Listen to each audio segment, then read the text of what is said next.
여호와의 이름을 찬양할지어다. 그의 이름이 홀로 높으시며 그의 영광이 땅과 하늘에 뛰어나심이로다. 그가 그의 백성의 뿔을 높이셨으니 그는 모든 성도 곧 그를 가까이 하는 백성 이스라엘 자손의 찬양받을 이시로다. 할렐루야. 아멘.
다 함께 한 목소리로 참회의 기도를 드리겠습니다. 너희는 옷을 찢지 말고 마음을 찢으라 말씀하신 하나님, 통회하는 마음으로 저희들의 죄악을 돌아봅니다. 하나님을 믿는다 말하면서도 성령님의 음성을 거역하며 살았습니다.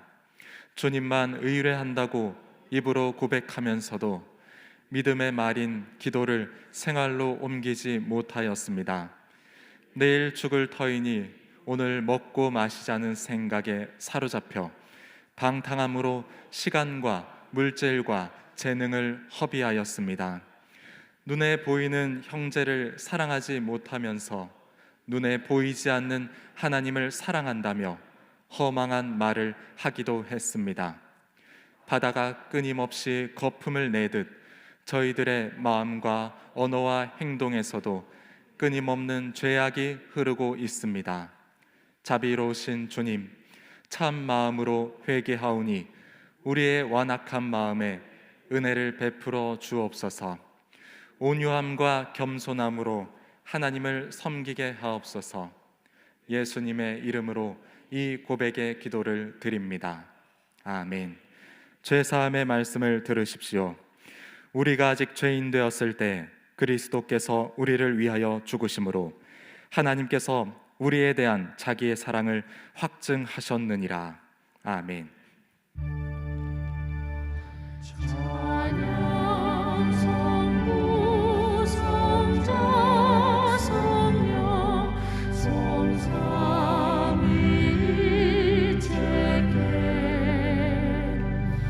영원 무궁하기까지 영광을 돌리세. 영광을 돌리세.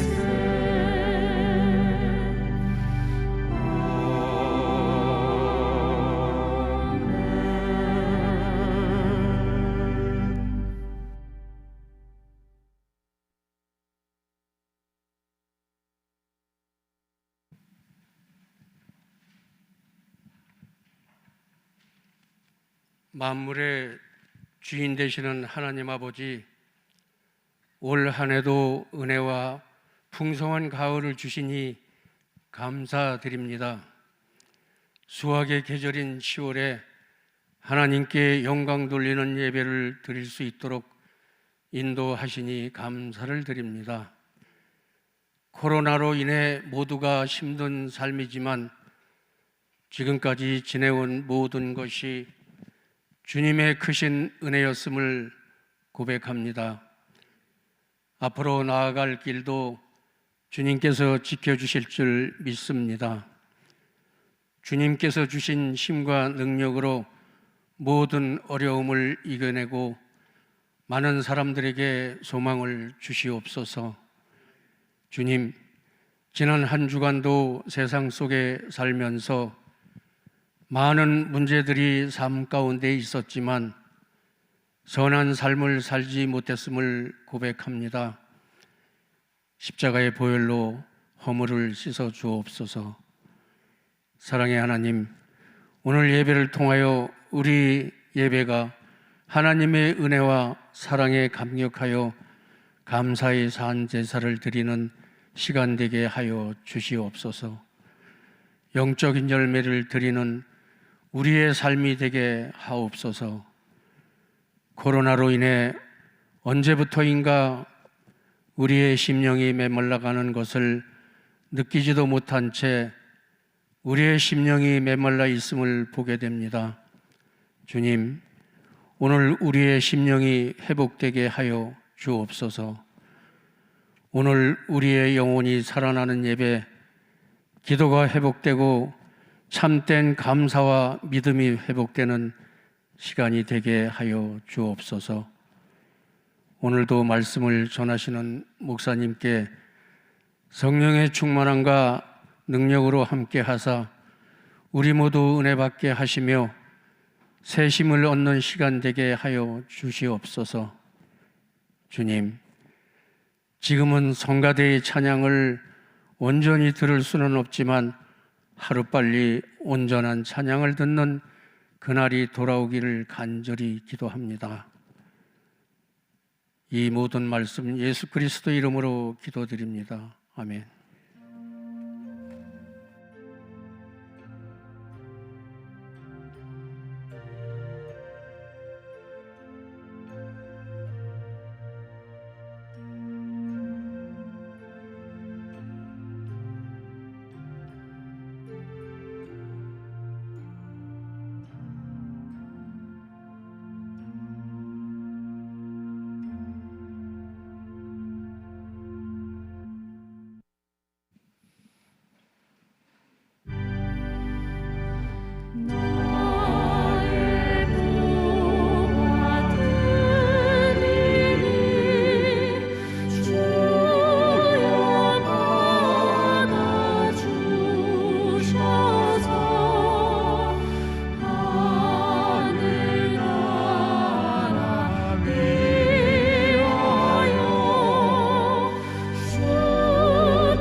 이 시간 하나님 앞에 우리 마음을 드립니다. 정성을 드립니다.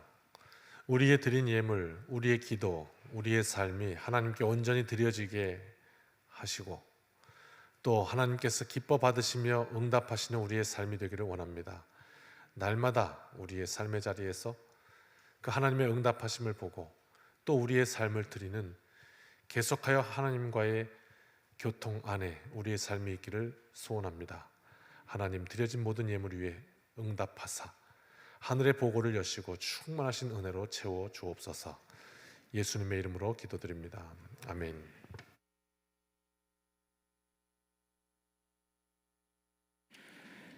교회 소식을 알려드립니다.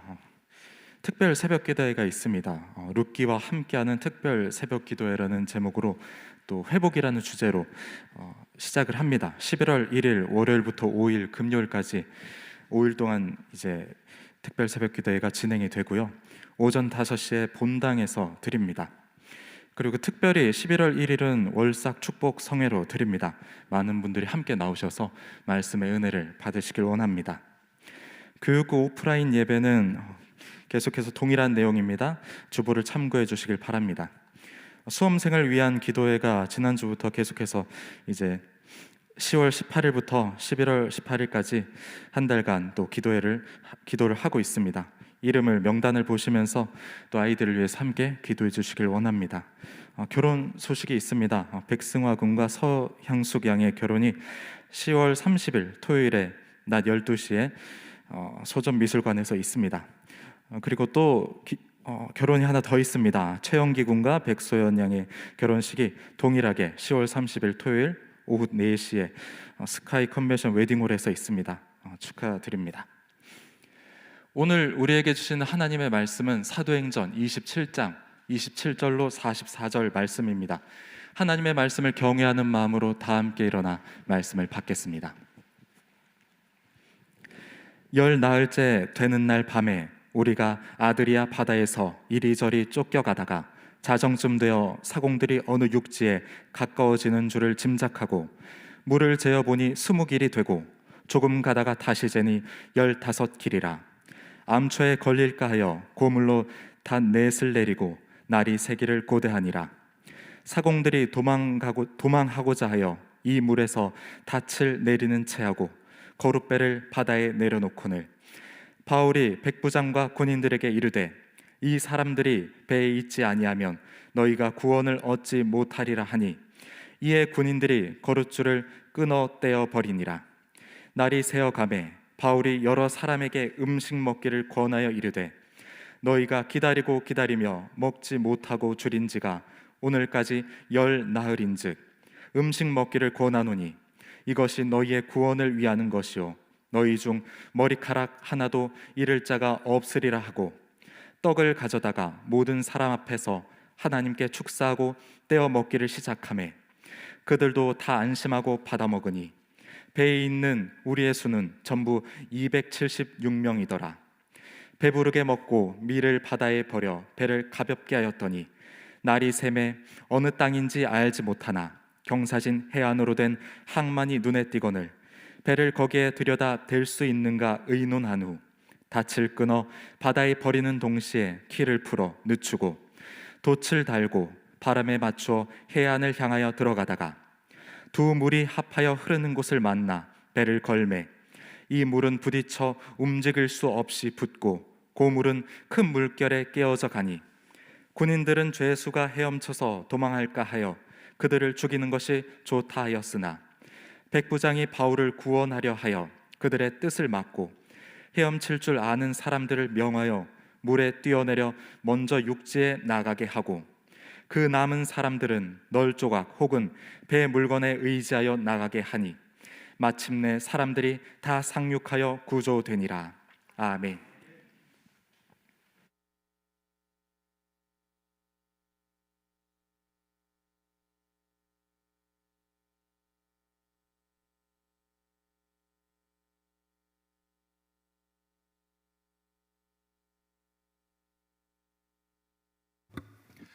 할렐루야. 우리 앞뒤분 인사합시다. 주님의 날입니다. 축복합니다. 우리 말씀 듣기 전에 우리 찬양으로 영광 돌리고 말씀 듣겠습니다. 우리 마음으로 하나님 앞에 나아갑시다. 주님 안에 삽니다. 나는 아무것도 아닙니다. 주님의 사랑이 없으면 나는 아무것도 모릅니다. 주님의 지혜가 없으면 나는 아무것도 못합니다. 주님의 능력이 없으면 나는 한순간도 못 삽니다. 주님의 생명이 없으면 이제 내가 사는 것 아니요 그리스도 내 안에 사시니 오직 그의 생명이 나의 생명 나의 모든 날들도 주의 것 나는 오직 한 분 바랍니다. 나의 아버지 나의 구원 나의 주 나는 오직 한 분 나는 오직 한 분 바랍니다. 나의 아버지 나의 구원 나의 주 아멘. 오늘 말씀 첫 절부터 보겠습니다. 27절과 28절입니다. 지난주와 이어집니다. 바울 말 안 듣고 갔다가 유라굴로 광풍을 만났습니다. 그래서 표류하는 이런 인생의 모습을 또 보여주고 있습니다. 표류를 시작해서 이 미항이라는 곳에서 거기 그냥 머물렀으면 될 것을 바울이 만약 당신들이 여기서 지금 떠난다면 재산도 잃고 건강도 잃고 목숨도 위태할 것이라고 경고를 했음에도 불구하고 다 무시하고 여기는 좋은 항구가 아니고 저기 조금 서북 쪽으로 올라가면 베닉스 항구가 있으니 거기 가서 겨울을 지냅시다. 그 바람에 그만 베닉스로 이동하다가 유라굴로를 만났던 것이죠. 그래서 이 역사학자들의 말을 들어보니까 얼마나 헤맸는가 유라굴로로요. 이 미항에서부터 멜리데 섬까지 이렇게 배가 표류해서 끌려온 거거든요. 이것이 약 거리가 800km. 그럼 뭐 직진으로 왔겠어요? 막 이렇게 왔다 그러면 800km 이상 되는 그 항해를 방황을 한 것이죠. 그리고 날수로는 오늘 말씀에 10나흘 이상을 굶었다라고 말하고 있으니까 그것을 종합해 보면 2주 이상을 이제 못 먹고 고생했구나. 배가 풍랑을 만나서 그냥 뒤집어졌구나. 이런 모습을 보게 됩니다. 그러다가요, 오늘 27절부터 이 사건이 벌어집니다. 지난주에도 제가 그 오징어 게임 얘기를 잠깐 해드렸던 기억이 나는데 아직도 안 보셨죠? 안 보셔도 괜찮아요. 제가 다 여기서 얘기해 주니까 오히려 스포가 돼서 보면 재미없을 것 같아요. 그 인간의 그 가장 밑바닥의 그 생존 본능을 얘기해 주고 있거든요. 그래서 어떻게 됐는가? 지금 우리가 사는 이 세상이 지옥이 돼버렸다. 이런 얘기를 고발하고 있는 거거든요. 배를 타고 가다가 풍랑을 만나서 다 죽게 생겼는데 말씀은 그 배에 276명이 타 있다고 보고를 해주거든요. 270여 명의 사람이 탄 배가 다 죽게 되니까 그 안에서 막 서로 살겠다고 그냥 그렇게 한 거잖아요. 뭐 그 별일 없었어요. 지금 다 죽게 생겼는데 뭐 한 사람이라도 아쉽지 않겠습니까? 그러니까 별일이 없었어요. 그러다가 27절 보니까 이리저리 쫓겨다니다가 자정쯤 됐어요. 밤 12시가 됐는데 가만 보니까 사공이 뭡니까? 배에 대해서, 바다에 대해서 전문가 아닙니까? 전문가니까 딱 감으로 오는 게 있잖아요. 뭐가 왔느냐? 야, 이 가까이에 육지가 있다. 이게 온 거예요. 우리 잘하면 살 수 있겠다. 이런 감각이 온 거예요. 그래서 어떻게 이걸 느꼈는가 봤더니 당시에 이 뱃사람들은 배를 타고 망망대해를 가다가 육지가 가까운 걸 어떻게 알았냐? 파도 소리를 듣고 알았다네요. 이 바닷물이 육지에 턱 하고 부딪히는 이 파도 소리를 듣고 가까이 육지가 있다. 이걸 이제 감으로 아는 거예요. 그래서 27절 마지막에 육지에 가까웠는 줄을 안 거죠. 그래서 재빨리 그걸 확인하고자 이제 배에는 추가 있는 거죠. 추를 밑으로 내려서 수심을 확인합니다. 확인했더니 20길이다. 길이 이제 이렇게 팔을 쫙 폈을 때 이쪽 끝부터 저쪽 끝까지 길이가 한 길이거든요. 그래서 이 20길이다 하는 거는 약 우리 익숙한 단위로 한 36m 정도 되는 거예요. 그 추를 내려서 그 수심 깊이를 재봤더니 36m에서 딱 걸리는 거예요. 그러고 나서 조금 더 가다가 다시 딱 추를 내렸더니 15길 27m가 되어 있는 거예요. 뭘 알 수 있죠? 이 밑바닥이 급속하게 올라오고 있구나. 그러니까 육지가 가까웠구나. 이걸 이제 알게 된 것이죠. 문제는 여기서부터 일어난 거예요. 지금 배 안에 있는 다른 이들은 모르고 있고 요 선원들만, 사공들만 요 사실을 딱 알고 있는 거예요. 그래서 어떻게 해요? 더 끌려 들어가다가는 배가 밑바닥에 확 부딪히면 이게 위험할 수 있겠다. 밤이니까. 그래서 지금은 안 되고 날이 밝으면 낮에 이동해야 한다. 그래가지고 이제 이렇게 뒤에 배 후미에다가 닻을 4개를 탁 내려서 배를 고정해서 떠내려가지 않게 하고, 그리고 이제 날이 밝기를, 아침이 오기를 기다리고 있던 이런 상황이에요. 중요한 건 이 육지가 가까웠다. 지난주 말씀 기억하시나요? 구원의 여망마저 보이지 않더라. 아무 소망이 없더라. 이때는 아무 문제가 없었는데 이제 육지가 보인다. 이러니까 문제가 생겼어요. 그래가지고 30절이죠. 이 사공들이 말입니다. 아니 배의 전문가고 여기 이 배를 섬기는 사람들이면 어떻게 됩니까? 우리가 비행기 사고 이렇게 나거나 하면 이 승무원들이 다 탈출시키고 자기들이 마지막 그러다가 못 빠져나와서 죽기도 하고 이러지 않습니까?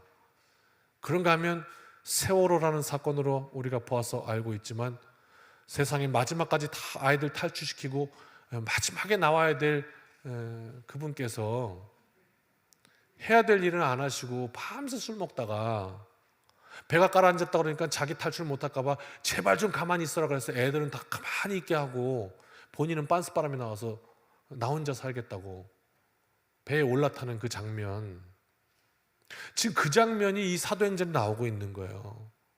사공들이 육지가 가까웠음을 아니까 그 다음에는 이 머리가 굴러가기 시작하는 거예요. 왜? 이게 생존 본능이에요. 본능. 인간의 본능인 거예요. 나만 살겠다 이거죠. 그래가지고 닻을 내리는 척하면서 뭘 내려요? 거룻배를 내렸어요. 거룻배는 보트라고 그랬잖아요. 작은 보트. 이제 그거 타고 이제 상륙하는 거예요. 그러니까 그런 거죠. 뭐 전문 지식으로 볼 때 아무도 몰라. 지금 다 자고 있어요. 그런데 육지가 가까웠어요. 딱 보니까 270명이요. 거룻배는 하나밖에 없는데 많이 타봐야 한 20명 타겠어요. 그러니 내일 아침에 날이 밝아서 육지가 보이면 사람들이 서로 그거 타겠다고 난리를 펼 거고 그러면 다 죽을 것 같다. 이렇게 셈이 된 거죠. 그래서 어떻게 해요? 우리끼리 탈출하자. 결국 배를 버리고 거룻배를 내리는 거예요. 근데 그걸 보고 바울이 그 밤에 딱 알아챕니다. 이 말씀 보면요, 뭐 수천 년 전이나 지금이나 인간 본질은 똑같구나. 다른 게 없구나. 시대는 바뀌었어도, 문화는 바뀌었어도 본성은 같구나 하는 것을 확인하게 되면서요. 31절이에요.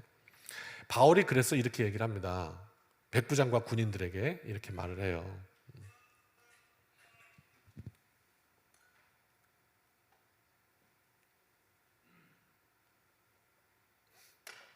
이 사람들이 배에 있지 않으면, 이 사람들 누굽니까? 사공들. 지금 거룻배 내리고 도망가려는 이 사람들 배에 있지 않으면, 이 사람들 배 전문가인데 여기 없으면 너희가 구원 얻지 못할 것이다. 백부장과 군인들에게 얘기하는 겁니다. 쟤네들 지금 배신하고 도망가는 거야, 이렇게 얘기를 하는 거죠. 그랬더니 군인들이 바울의 말을 듣습니다. 그리고 거룻배 그 줄을 팍 끌어버려요. 결국 이제 거룻배를 잃어버린 거예요. 내릴 길이 없는 거죠.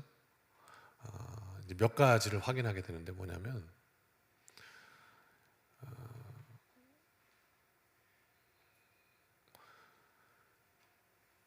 지금 바울의 신분은 죄수잖아요. 그리고 이 바울을 지금 끌고 가는 게 이 백부장과 군인들이고요. 그 배에는 여러 사람들이 타고 있었습니다. 죄인도 타고 있었고요, 군인들도 타고 있었고요, 또 무역하는 상인들도 타고 있었고요, 그리고 뭐 일반인도 타고 있었고, 또 오늘 이 뱃사람들도 타고 있었어요. 여러 종류의 사람이 타고 있는데 그 가운데 이제 바울은 죄수란 말이죠. 그런데 어느 순간인가 바울이 이야기하고 있고 군인들이 그 명령을 따르고 있어요. 참 신기하죠? 재밌죠? 그리스도인들이 어디를 가든지 뭐 그 직책과 상관이 없어요. 우리가 사회생활하면서도 그런 거 경험하지 않아요? 직책의 높음과 낮음이 상관이 없어요. 선배와 후배가 상관이 없어요. 쟤는 후배인데 그런데 함부로 못하겠나, 뭐 이런 것도 있어요. 뭔가 영향력이라는 게 있어요. 그가 말하면 무거워요. 함부로 하지 못해요. 이게 뭐냐? 사명이었다는 거죠. 사도 바울은 계속해서 그 사명을 붙들고 살아요. 그랬더니 어느 순간에 이 배의 리더가 되어 있는 거예요. 죄수인데. 보세요. 거룻배 줄을 끊어버리면 탈출을 어떻게 하려고요? 그런데 그 전에 바울이 뭐라고 그랬어요? 하나님이, 사자가 내게 전날 말씀하셔서 우리가 다 살 거라고 이렇게 얘기해 줬잖아요. 그러면 정답은 간단하죠.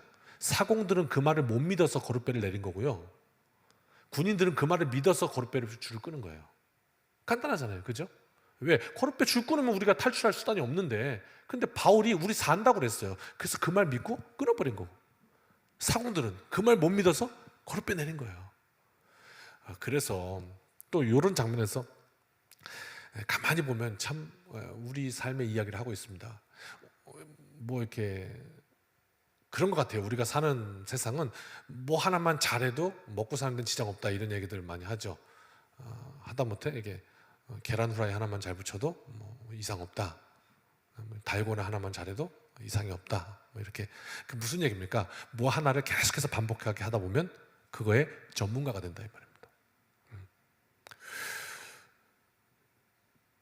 그런데 여기서 만나는 이 우리 삶의 이야기가 뭐냐면, 그 내가 전문이라고 생각했던 거 있잖아요. 내가 잘하는 거, 이거에 대해서는 나보다 많이 하는 사람은 없어, 이렇게 생각하는 거. 그게 예수 믿는 거 방해하더라, 이 말이에요. 이 사공들이 이 전문가 아닙니까?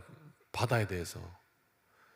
그 바울이 예수 믿으라고 이렇게 복음을 전하는데 그 복음을 못 받아들여요. 자기들의 상식 때문에. 상식적으로는 지금 내일 자기들의 상식으로는 난리가 날 거고, 살고 싶으면 거룻배 내려서 배신하고 도망가는 게 최선인 거예요. 이 상식이 믿음을 방해하는 장면이 나옵니다. 이런 일입니다. 그런데 말입니다, 조금 더 한번 심도 깊게 한번 생각해 보자고요. 그러니까 깊게 생각을 못한 거예요, 이 사건들도. 왜냐하면 보십시오. 전문가의 입장에서 볼 때 말입니다, 800km를 배가 표류했는데 암초에 안 부딪히고 살았어요. 이것도 기적이고요. 그때부터 계속해서 미항에서부터 지금 나가면 죽습니다라고 얘기했던 이 바울의 말이 심상치 않아요. 왜? 자기들은 전문가의 소견으로 괜찮다고 그랬거든요. 그리고 이동했는데 바울의 말대로 됐잖아요. 그럼 뭔가 심상치 않은 거란 말이에요. 그럼에도 불구하고 바울의 말이 계속 현실에서 일어나고 있음에도 불구하고 자기 지식이 받아들이지 못하게 하는 거예요. 내 삶의 경험과 지식, 내 주관, 내 자아가 더 믿을 만한 거예요. 그래서 이렇게 된 거예요. 이런 오늘의 이 뱃사람들과 같은 이 사공들과 같은 이런 인생에 지금 전체를 탁 놓고 볼 때요, 이 어마어마한 풍랑까지도 주관하고 계시는 그 하나님이 그 배 안에서 선포되었던들, 그들에게는 전혀 들리지도 않고 믿을 수도 없었던 거예요. 참 안타까운 모습을 보여주고 있죠. 그렇게 밤이 지나가고 있습니다. 33절입니다. 드디어 아침이 밝았습니다. 여러분, 이 장면에서 한번 좀 생각해 볼 거 있습니다. 우리가 이렇게 한번 그림을 그려봅시다. 어떤 이들은 배 276명이 탔는데 소수의 사람들이 간밤에 육지가 더더랬음을 알고 몰래 거룻배를 내리다가 걸려갖고 그걸 끌었어요. 그리고 지금 잡혀갖고 갑판 위에 딱 있어요. 여러분 어떻게 하실래요? 저만 살겠다고 빤스바람에 도망가다가 잡혀왔어요. 결국 거기 딱 있는 거예요. 어떻게 하실까요? 명량이라는 영화 혹시 보셨나요? 네, 보신 분도 있고 안 보신 분도 있고 괜찮은 것 같아요. 그 이순신 장군의 마지막 해전을 다루었던 영화죠. 최민식 씨가 이순신 역을 맡아서 열연하셨는데 거기에 보면 이제 이런 장면이 나옵니다. 마지막에 신에게는 배가 12척밖에 남지 않아서 이제 뭐 죽을 위기인 거죠. 그런데 이제 이순신 장군은 어떻게든지 살 길을 모색하는 겁니다. 그래서 이제 막 군사들에게는 너희가 죽고자 하면 살 것이다 뭐 복음도 전하고 뭐 이런 상황이 막 나오면서 마지막 자꾸 이 군사들의 기댈 곳을 만들어주면 안 되겠다 싶어갖고 자기들이 묵고 있던 이 숙소, 집 이걸 다 불태워버리죠. 비빌 데를 없게 만들어 놓는 겁니다. 그래서 이제 어떻게 해요? 나가서 싸워서 이기면 사는 거고 지면 죽는 거고 이런 도식을 딱 만들어놔요. 배수진이라고 하잖아요. 물 앞에다가 진 치는 거 말이에요. 그런 상황을 딱 만들어 놓습니다. 그런데 이제 군사들은 우리보다 몇십 배 더 많은 일본의 그 전력을 알기 때문에 벌벌벌 떨고 있어요. 전의가 없어요. 이제 그냥 막 떨어요. 그런 가운데 얼마나 막 떨었으면 그것도 사람마다 다르잖아요. 더 많이 떠는 사람도 있을 거 아니에요. 그래서 그 중에 한 병사가 저만 살겠다고 도망가요, 혼자. 그랬다가 딱 붙잡혀 옵니다.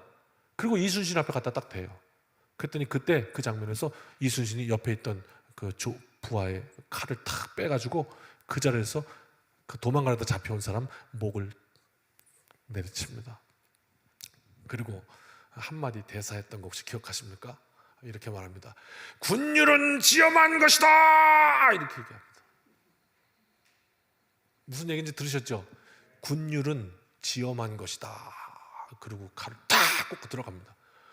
그러니까 거기 있던 군사들이 다 입을 다물지 못합니다. 설마 죽이려 했던 거죠. 그리고 안 나가면 이렇게 죽는 거구나. 나가도 죽고 안 나가도 죽구나. 어차피 죽을 거 나라를 위해 한번 이 목숨 바쳐 죽자. 뭐 이렇게 전의를 가지게 되는 이런 장면이 나옵니다.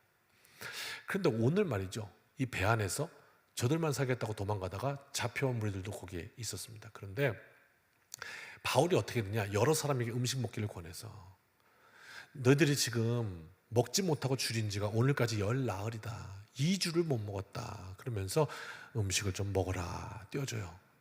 이것이 너희의 구원을 위하는 거다. 이거 먹어야 산다. 먹어야 산다 하면서 먹이는 거예요. 그러면서 위로도 합니다. 뭐라고요? 머리카락 하나도 다치지 않고 다 살 테니까 걱정하지 말아라. 이렇게. 이게 얼마나 기가 막힌 일인지를 우리가 다 알아야 되는데 35절이요. 그러면서 떡을 가져다가 모든 사람 앞에서 하나님 앞에 축사하고 떼어 먹기를 시작하면 이게 뭐죠? 성만찬의 행동이거든요. 그런데 그걸 어떻게 했다고요?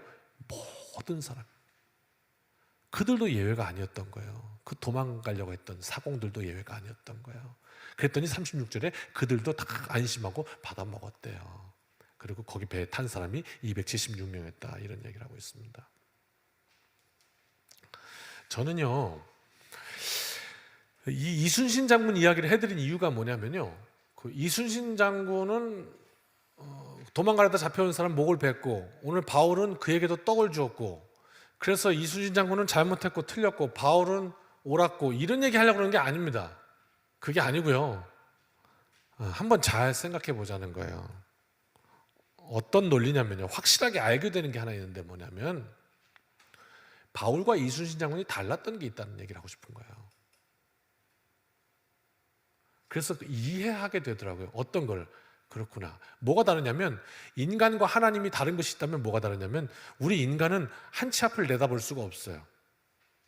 당장 오늘 오후에 무슨 일이 일어날지 우리는 알지 못합니다. 하나님이 다른 점이 있다면, 하나님은 역사를 주관하시는 그분은 계속해서 그분의 섭리대로 이끌어가고 계십니다. 그것이 인간과 하나님의 다른 점이고, 오늘 바울과 이순신의 다른 점은 그렇게 봐야 하지 않을까라는 생각을 하였습니다. 즉, 내일 당장 앞이 보이지 않고 지금 죽을 위기에 있으며 그 가운데 최선은 이것이라고 판단했을 때 이순신 장군이 그 부하의 목을 베어서 군율은 지엄한 것이다를 나타내서 그 공동체를 묶었던 것, 그때 할 수 있었던 그 이순신의 최선의 선택이 아니었을까, 이렇게 생각합니다. 그것이 우리의 한계이지 않을까, 앞을 내다볼 수 없는 존재로서의 한계이지 않을까 하는 생각을 하게 된 것입니다. 그런데 바울은요, 하나님께서 그 전에 내가 너를 로마로 보낼 것이다 이렇게 말씀하셨기 때문에 죽지 않는 걸 알고 있었던 거예요. 지금은 아니구나, 때가. 우리 인간은 다 죽어요. 그건 확실한데 지금은 아니구나라는 걸 알게 됐다는 거예요. 그 다음 또 하나는 뭐죠? 또 하나 사실은, 두 번째 사실은, 이 배 안에 탄 276명의 생명이 다 네 손에 달렸다라고 가르쳐주셨다는 거예요. 그러니까 이 사람들도 죽일 사람이 아닌 거예요. 이 생명이 내 손에 달렸다. 그 두 가지 사실로 인해서 바울은 앞을 못 보는 것이 아니라 하나님께서 보여주신 그 은혜 때문에 앞을 보고 있었다. 이게 달랐다는 거예요. 그랬더니 나오는 결과도 달랐어요. 목을 베서 지금 이 사태를 수습하는 것이 아니라 바울은 그들에게도 너희들도 구원이 필요한 존재야, 그리고 성만찬을 베풀고 있는 거예요.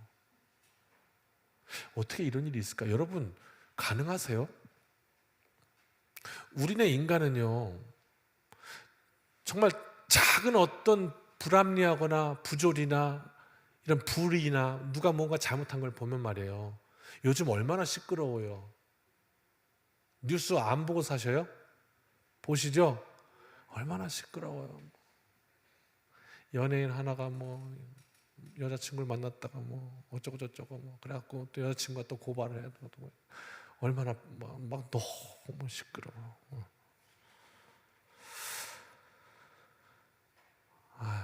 그 얘기를 해가지고 샜네 또.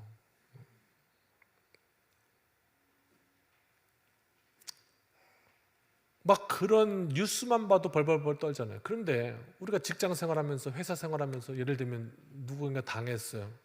아니면 모함을 했어, 나를. 와, 나를 어떻게 보고 그러는 거야, 내가 그런 사람이라고?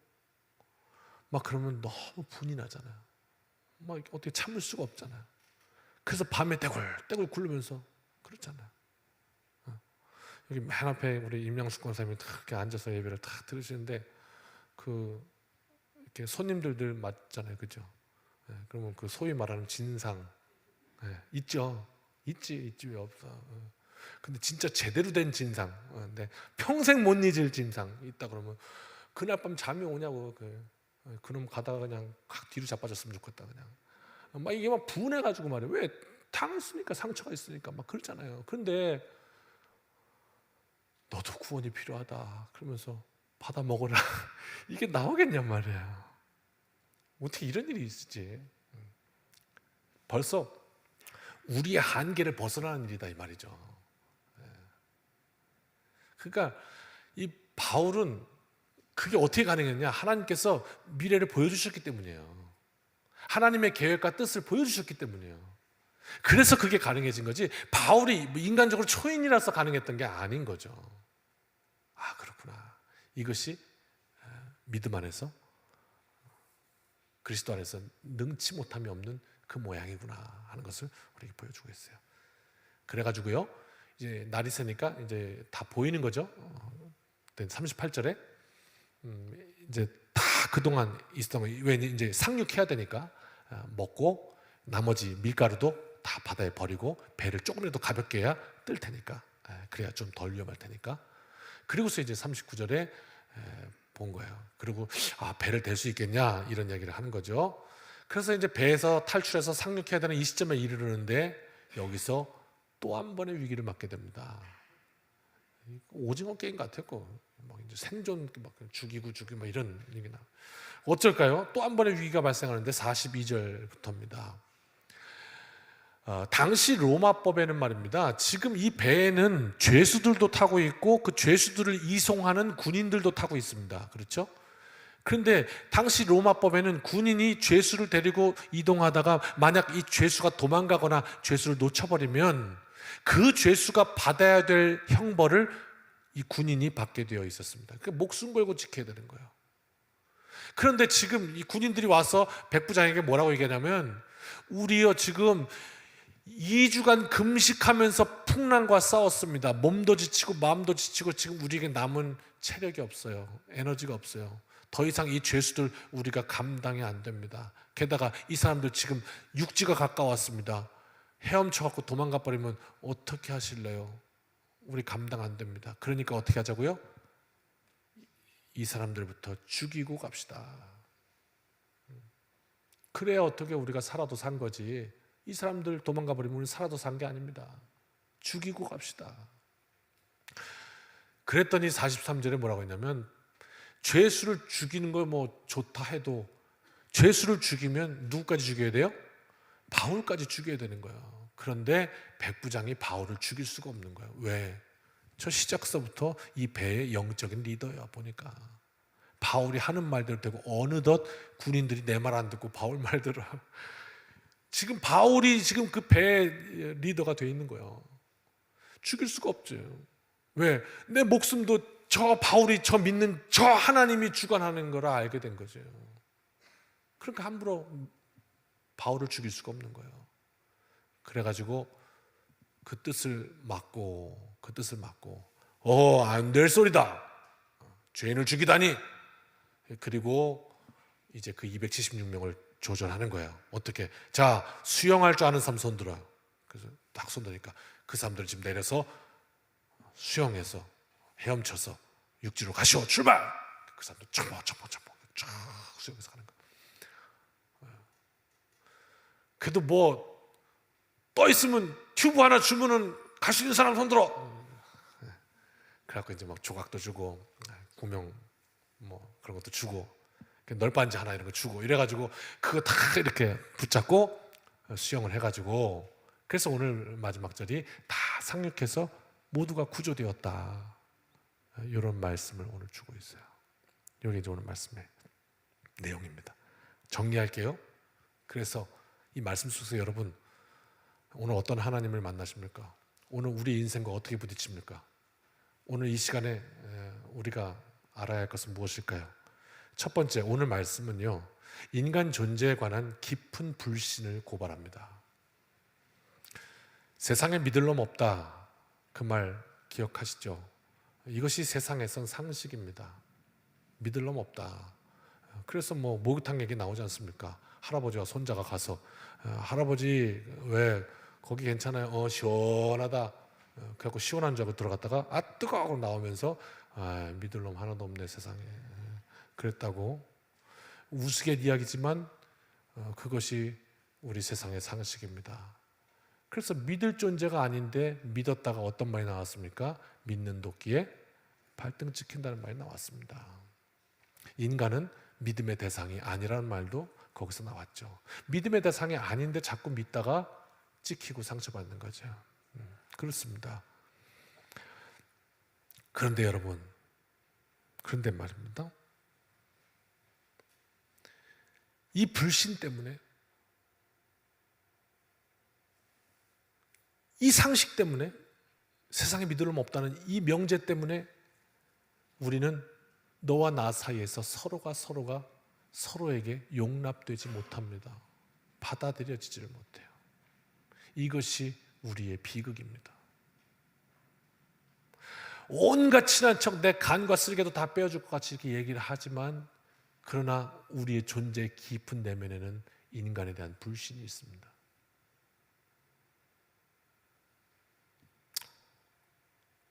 그래서 참 불행하고 불안합니다.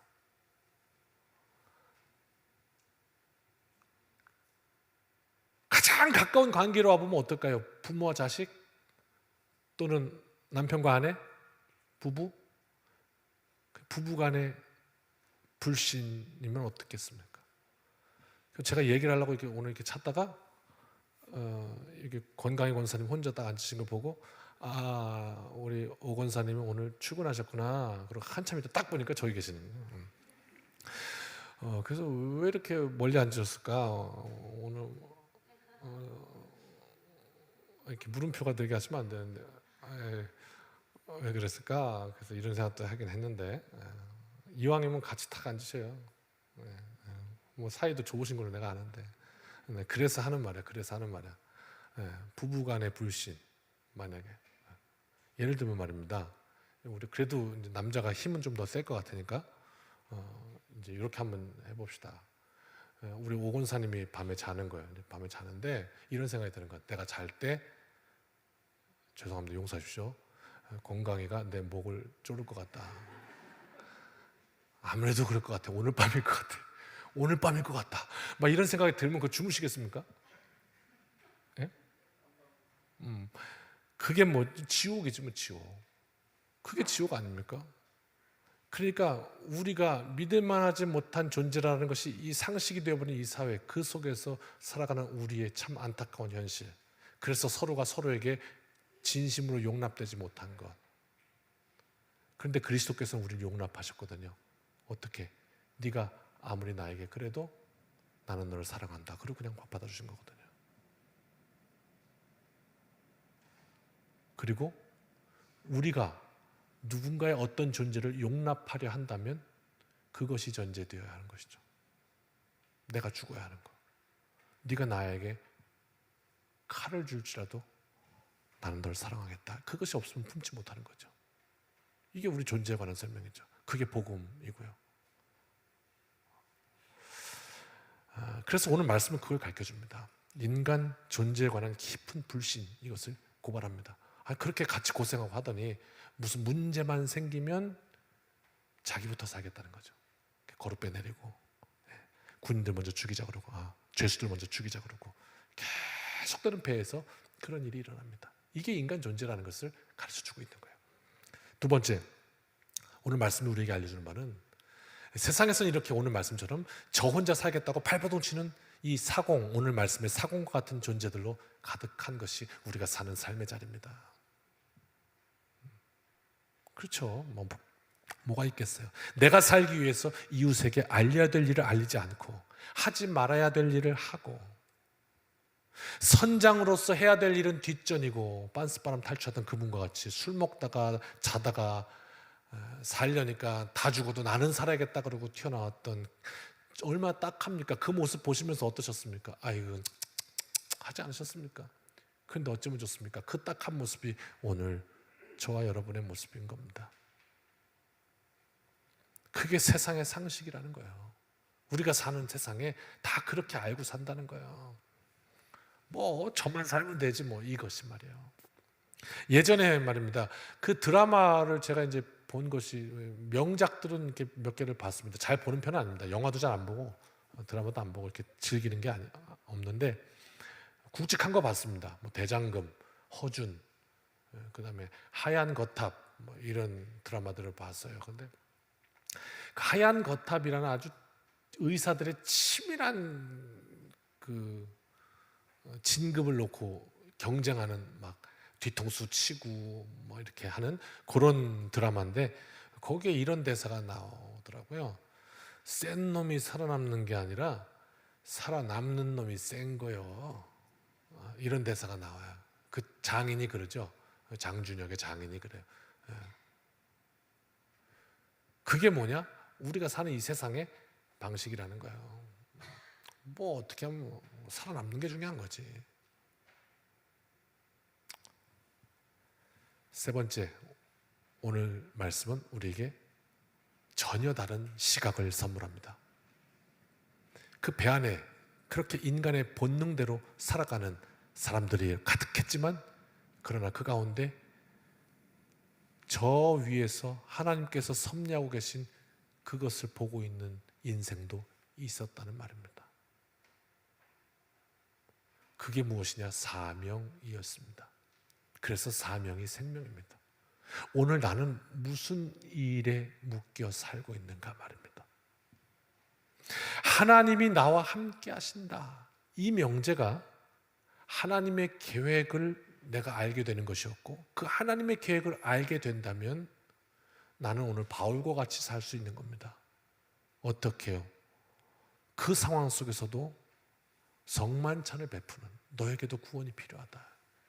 도저히 불가능한 일이 벌어지고 있습니다. 그래서 그 하나님의 계획을 알게 된 인생은 이 세상에서 알지 못한 채 계속해서 허우적대고 있는 그 인생의 실체가 무엇인지를 정확히 꿰뚫어 보게 됩니다.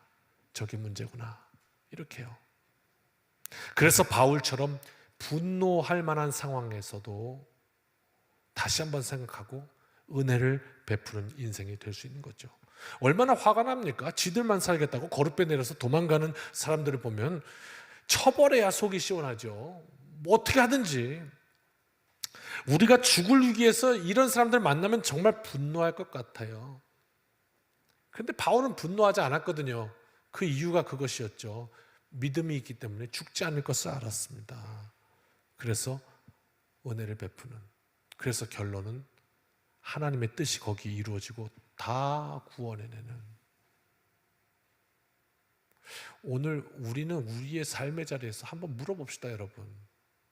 여러분은 여러분의 삶의 자리에서 무언가를 이야기하고 어떤 대화나 그 속에서 이 선한 영향력을 끼치고 계십니까? 내가 무언가 한마디 하면 내 주변의 이들이 경청합니까? 우리가 그리스도인으로 살아간다면 바울은 나 알아달라고 그랬던 것 아닌데 하나님의 뜻을 계속 전하면서 어느샌가 그 배의 리더가 되어 있었습니다. 그리고 하나님은 그 바울에게 여기에 탄 276명의 목숨을, 생명을 내 손에 맡긴다 하셨습니다. 그 사명이 결국은 바울을 또 살립니다. 죄수들 죽여버리자 할 때 바울 때문에 그 죄수들까지 다 삽니다. 그래서 그런 생각을 그냥 해봤습니다. 그렇구나. 믿음이 없으면 믿음 있는 사람 옆에 붙어만 있어도 사는구나. 그런 생각이 들더라고요. 왜? 아니 죄수들은 다 죽었어야 돼. 근데 바울이 죄수니까 그냥 거기 같이 있으니까 살았어요. 다 바울 때문에 다 살았어요. 그래서 그렇구나. 붙어있기라도 해도 사는구나. 붙어만 있어도 사는구나. 그런 생각도 하면서 동시에 나는 사명을 위해 사는 사람입니다. 그것이 다 살리는 거구나. 오늘 다시 한번 말씀의 지혜 속에서 이 한 주간 말씀으로 승리하는 우리 모두가 되시기를 주님의 이름으로 축복합니다. 찬양합시다.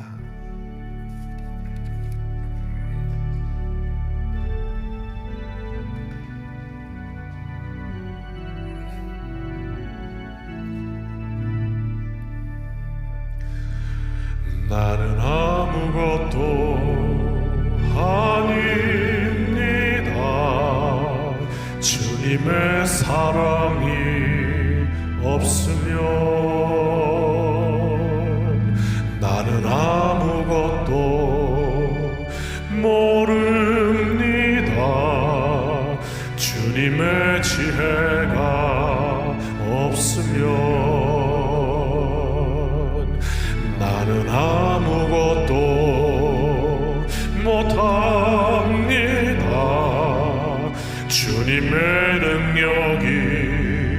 없으면 나는 한순간도 못 삽니다. 주님의 생명이 없으면 이제 내가 사는 것 아니요 그리스도 내 안에 사시니 오직 그의 생명이 나의 생명 나의 모든 날들도 주의 것 나는 오직 한 분 바랍니다. 나의 아버지 나의 구원 나의 주 나는 오직 한 분 바랍니다. 나의 아버지 나의 구원 나의 주. 아멘. 우리 상 마치고 우리 박종성 성도님 가족 유가족들 오늘 와서 함께 예배하고 있습니다. 마치고 하나님의 큰 위로하심이 함께 하시길 바라고 또 위로해 주시기를 부탁을 드리겠습니다. 우리 다 함께 기도합니다. 이제는 우리 주 예수 그리스도의 크신 은혜와 아버지 하나님의 무한하신 사랑하심과 성령님의 동행하심이 오늘 여기 모여 예배한 우리 모든 성도들 말씀에 의지하여 이 험한 세상 속에 하나님의 아들 딸로 잘 살아가기를 소원하고 결단하며 이 문을 나서는 여기 모인 주님의 백성들 머리머리 위에 이제로부터 영원까지 함께하여 주시기를 축원하옵나이다. 아멘.